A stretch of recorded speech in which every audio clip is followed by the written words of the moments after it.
4 ಜನ J D S ಅವರಿದ್ದಾರೆ ಹಾಸನದಲ್ಲಿ, ಇಬ್ಬರು ಕಾಂಗ್ರೆಸ್ಸಿಗರು, ಇಬ್ಬರು ಬಿ ಜೆ ಪಿಗರು. ಹೀಗಾಗಿ ಒಂದು ಸ್ವಲ್ಪ ಇಲ್ಲಿ ನಮ್ಮ ಪ್ರಜ್ವಲ್ ರೇವಣ್ಣ ಅವರು ಗೆಲ್ಲುವ ಎಲ್ಲ ಸಾಧ್ಯತೆಗಳಿದ್ದಾವೆ. ಶ್ರೇಯಸ್ ಪಟೇಲ್ ಕಾಂಗ್ರೆಸ್ಸಿಂದ ಎಷ್ಟು ಮಟ್ಟಿಗೆ ಗೆಲ್ತಾರೆ ನೋಡ್ಬೇಕಾಗ್ಯದ. ಯಾಕಂತಂದ್ರೆ ಇದು ಒಂದು ರೀತಿಯಿಂದ ಏನಾಗಿದೆಪ್ಪ ಅಂದ್ರೆ ಹಾಸನ ಜಿದ್ದಾಜಿದ್ದಾಗ್ಯದ. ಜೊತೆಗೆ ರೇವಣ್ಣವರ ಕ್ಷೇತ್ರ ಆಗಿದ್ದರಿಂದಾಗಿ ಇಲ್ಲೇ ಜೆ ಡಿ ಎಸ್ ಒಂದು ಸ್ವಲ್ಪ ಹವಾ ಜೋರು ನಡೆದಂತ ಹೇಳ್ತಾರೆ. ಇನ್ನು ಉಡುಪಿ ಚಿಕ್ಕಮಗಳೂರು ಇಲ್ಲೂ ಸಹಿತ 4 ಬಿ ಜೆ ಪಿ 4 ಏನಪ್ಪ ಕಾಂಗ್ರೆಸ್ಸಿನ ಸಮಸಮವಂತ ಬಲ ಇಲ್ಲದ. ಉಡುಪಿ ಚಿಕ್ಕಮಗಳೂರದಲ್ಲ, ಇಲ್ಲಿ ಕೋಟ್ ಶ್ರೀನಿವಾಸ್ ಪೂಜಾರಿ ಅವರು ನಿಂತಿದ್ದಾರೆ. ಅವರ ಬಿ ಜೆ ಪಿಯಿಂದ ಮುಂದೆ ಜಯಪ್ರಕಾಶ್ ಹೆಗಡೆ ಮೂಲತಃ ಬಿ ಜೆ ಪಿಯಲ್ಲಿದ್ದರು, ಈಗ ಮತ್ತೆ ಮರಳಿ ಕಾಂಗ್ರೆಸ್ಗೆ ಬಂದಿದ್ದಾರೆ. ಯಾಕಂದರೆ ಮೂಲತಃ ಸಮತಾವಾದಿ ಸಮಾಜವಾದದಲ್ಲಿ ವಿಶ್ವಾಸ ಇಟ್ಟಂಥವ್ರು ಕಾಲಾಂತರ ಏನೋ ಬದಲಾವಣೆ ಆಗ್ತಾ ಬಂದರು. ಹೀಗೆ ಇಲ್ಲೇ ಏನಪ್ಪ ಇನ್ನೊಂದು ಮಾತು, ಇಲ್ಲಿ ಇಬ್ಬರು ಸಮ ಇರೋದ್ರಿಂದ ಯಾರು ಬೇಕಾದವ್ರು ಏನು ಬೇಕಾದ ಆಗ್ಬೋದು ಯಾವುದೇ ಸಂದರ್ಭದಲ್ಲಿ. ಹಿಂಗೆ ಒಟ್ಟು 14 ಕ್ಷೇತ್ರಗಳಲ್ಲೇ ಜಬರ್ದಸ್ತ್ ಅತ್ಯಾಚಾರ ನಡೆದ. ಅದರಲ್ಲೂ ಮುಖ್ಯವಾಗಿ H D Kumaraswamy ಅವರಿಗಾಗಿರ್ಬೋದು, Tejasvi Surya ಅವರಿಗಾಗಿರ್ಬೋದು, D K Shivakumar ಅವರಿಗಾಗಿರ್ಬೋದು, ಮತ್ತು ಶೋಭಾ ಕರಂದ್ಲಾಜೆ ಮತ್ತು ಶ್ರೀನಿವಾಸ್ ಪೂಜಾರಿ, ರಕ್ಷಾರಾಮಯ್ಯ ಇವರೆಲ್ಲರೂ ದೊಡ್ಡ ಹೆಸರು ಮಾಡಿದಂಥವ್ರು. ಸಾಕಷ್ಟು ತಿಕ್ಕಾಟ ನಡೆದ.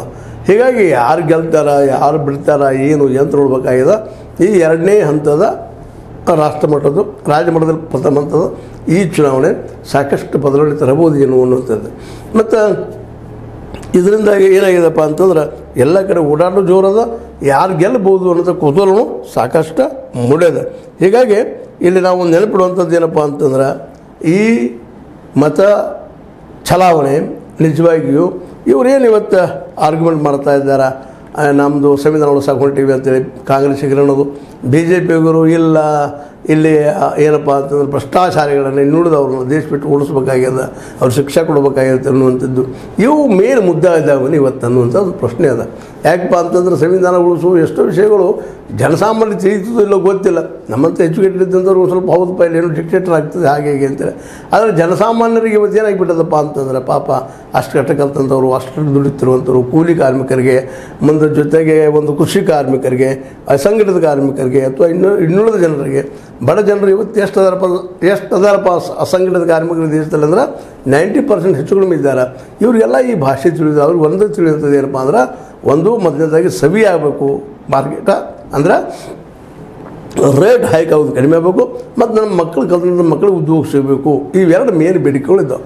ಇವೆರಡೂ ಕ್ಷೇತ್ರದಲ್ಲೇ ಇವತ್ತು ನಮ್ಮ ಬಿ ಜೆ ಪಿಯ ಮೋದಿಯವರು ಹೆಚ್ಚು ಕಡಿಮೆ ಸೋತಂಗಾಗಿ ಹೋಗಿಬಿಟ್ಟದ. ಇವೆರಡೂ ಕೊಡಲಿಕ್ಕೆ ಆಗಿಲ್ಲ. ಇನ್ನೂ ಅನೇಕ ಬೇಡಿಕೆಗಳಿದ್ದಾವೆ ಅದ್ರ ಜೊತೆಗೆ. ಯಾಕಂದರೆ ಮನುಷ್ಯನ ಬಯಕೆಗಳಿಗೆ ಬೇಡಿಕೆಗಳಿಗೆ ಏನು ಕಡಿಮೆ ಇಲ್ಲ, ಹಂಗೆ ಬೆಳ್ಕೋತ ಹೋಗ್ತಾ ಇರ್ತಾವೆ. ಒಂದು ಕೊಟ್ಟರೆ ಇನ್ನೊಂದು ಕೊಟ್ಟರೆ ಮತ್ತೊಂದು ಅಂತಿಲ್ಲ.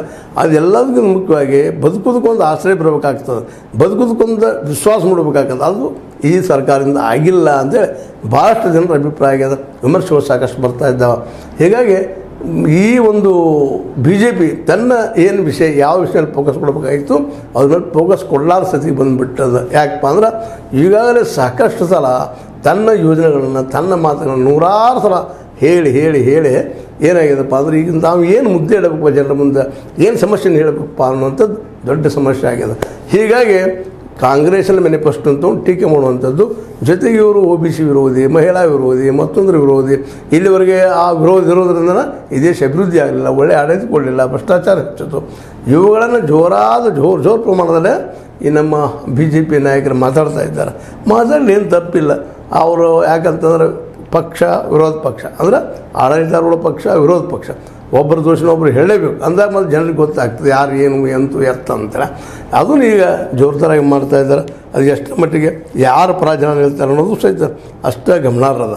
ಈಗಾಗಲೇ ರಾಷ್ಟ್ರ ಮಟ್ಟದಲ್ಲೇ ವಿಶೇಷವಾಗಿ ಇವತ್ತು ಓಂ ಬಿರ್ಲಾ ಅವರು ಸಹಿತ ಪರೀಕ್ಷೆ ಆಗಲಿಕ್ಕೆ ಹೊರಟದ. ಅದ್ರ ಜೊತೆಗೆ ನಮ್ಮ ಕೆ ಸಿ ವೇಣುಗೋಪಾಲರದು, ಹೇಮಾಮಾಲಿನಿ ಅವ್ರದ್ದು, ಮುಂದೆ ವಯನಾಡದಲ್ಲೇ ರಾಹುಲ್ ಗಾಂಧಿ ಅವ್ರದ್ದು ಇವೆಲ್ಲ ನಡೆದಿದ್ದಾವೆ. ಮೇನ್ ಫೇಸ್ಗಳು ಇದ್ದಂಥವ್ರು ಎಲ್ಲ ಇವರು ಯಾವ ರೀತಿ ಎಷ್ಟು ಮಟ್ಟಿಗೆ ಗೆಲ್ತಾರೆ ಮಾಡ್ತಾರೆ ನೋಡುವಂಥದ್ದು ಇದೆ. ಮತ್ತು ಇನ್ನೊಂದು ಮಾತು ನಾವು ಕೇಳ್ತಾ ಇದ್ದೀವಿ, 26 ಎಲೆಕ್ಷನ್ ಮುಗಿದ ತಕ್ಷಣ 27ರಿಂದ ಹೊಸ ಒಂದು ಯೋಜನೆಯನ್ನು ಮಾಡಿದ್ದೀವಿ ಅನ್ನುವಂಥ ಮಾತನ್ನು ರಾಹುಲ್ ಗಾಂಧಿ ಅವರು ಮೇಲಿಂದ ಮಾತಾಡ್ತಾ ಇದ್ದಾರೆ. ಅಂದ್ರೆ ದಕ್ಷಿಣ ಭಾರತದ ಹೆಚ್ಚು ಕಡಿಮೆ ಈ ಸಂದರ್ಭದಲ್ಲಿ ಎಲೆಕ್ಷನ್ ಮುಗಿದು ಹೋಯ್ತಪ್ಪ ಅಂತಂದ್ರೆ 27ರಿಂದ ಉತ್ತರ ಭಾರತದಲ್ಲೇ ಮತ್ತು ರಾಯಬೇರಿಯಲ್ಲಿ ಮತ್ತು ಅಮೇಥಿಗಳಲ್ಲಿ ಇವರೇ ನಿಲ್ಲಬಹುದಾ ಅನ್ನುವಂಥ ಒಂದು ಮಾತು ಕೇಳಿ ಬರ್ತಾ ಇದೆ ಅಂತ. ಯಾಕಂದರೆ ಈ ಸಲ ಏನಾಗಿದೆ, ಕನೌಜ್ದಲ್ಲಿ ನಮ್ಮ ಯಾರಪ್ಪ ಅಂತಂದ್ರೆ ಈ ಒಂದು ಅಖಿಲೇಶ್ ಯಾದವ್ ಅವರು ನಿಂತು ಲಾಸ್ಟ್ ಟೈಮ್ ಸೋತಿದ್ರಲ್ಲೇ, ಆದರೆ ಈ ಸಲ ನಿಂತು ಅಲ್ಲಿ ಜನರಿಗೆ ವಿಶ್ವಾಸ ಮೂಡಿಸುವಂಥ ಕೆಲಸವನ್ನು ಅವ್ರು ಮಾಡ್ತಾ ಇದ್ದಾರೆ. ಹೀಗಾಗಿ ಒಂದಕ್ಕೊಂದು ಒಂದು ಏನಪ್ಪ ಅಂತಂದ್ರೆ ಅನುಕೂಲ ಅನಾನುಕೂಲ ಮಾಡೋ ಪ್ರಯತ್ನಗಳನ್ನು ಮಾಡ್ತಾ ಇದ್ದಾರೆ. ಇದರಲ್ಲಿ ಯಾರು ಎಷ್ಟೆಷ್ಟು ಯಶಸ್ವಿ ಆಗ್ತಾರೋ ಅನ್ನುವಂಥದ್ದು ಬಹಳ ಮಹತ್ವದ. ಈ ಸಂದರ್ಭದಲ್ಲಿ ಇನ್ನೊಂದು ಮಾತನ್ನು ಹೇಳಬೇಕಾಗಿದ್ದು ಏನಪ್ಪ ಅಂತಂದ್ರೆ, ಇವತ್ತು ಈ 2ನೇ ಹಂತದ ರಾಷ್ಟ್ರ ಮಟ್ಟದ ಈ ನಮ್ಮ ರಾಜ್ಯ ಮಟ್ಟದ 1ನೇ ಹಂತದ ಮತದಾನ ಸ್ವಲ್ಪ ನಿಧಾನಕ್ಕೆ ತೀವ್ರಗೊಳ್ಳುವ ಸಾಧ್ಯತೆಗಳು ಎಲ್ಲ ಕಾಣ್ತಾ ಇದ್ದಾವೆ.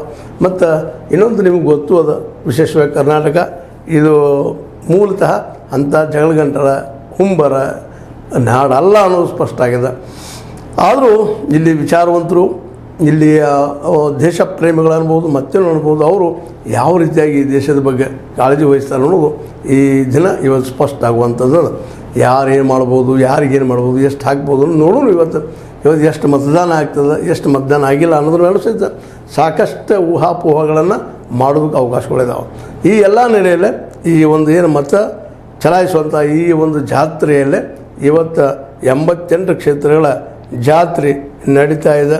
ಮತ್ತು ಇದರಲ್ಲಿ ಯಾರನ್ನು ಸೋಲಿಸ್ತಾರೆ ಅನ್ನೋದು ಸಹಿತ ಅಷ್ಟೇ ಗಮನಾರ್ಹಲ್ಲ. ಆದರೆ ಇಲ್ಲಿ ಮೇನ್ ಮುದ್ದ ಏನದಲ್ಲ, ಒಂದು ಬಡತನ, ಇನ್ನೊಂದು ಹಸಿವಿನ ಜೊತೆಗೆ ಮುಖ್ಯ ಉದ್ಯೋಗ ಇಲ್ಲದಂಥದ್ದು, ಮಾರ್ಕೆಟ್ ತುಟ್ಟಿ ಆಗಿರುವಂಥ ವಿಷಯಗಳು ಜನರನ್ನು ಭಾಳಷ್ಟು ಗಾಬರಿಗೊಳಿಸಿದಾವೆ.